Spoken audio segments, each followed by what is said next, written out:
त्यानंतर बातमी आहे नांदेडमधून आमदार जितेश अंतापूरकर यांची हकालपट्टी करा अशी मागणी काँग्रेसचे नांदेड जिल्हाध्यक्ष हनुमंत पाटील यांनी केली आहे।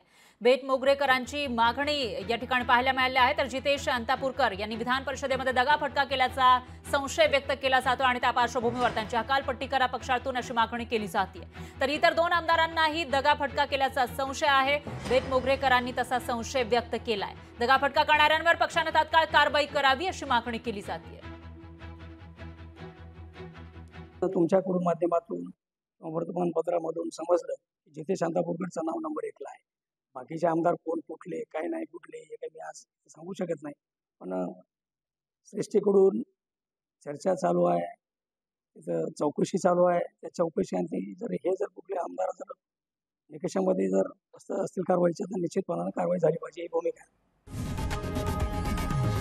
लोकशाही मराठी ऐका, पहा, जागरूक रहा।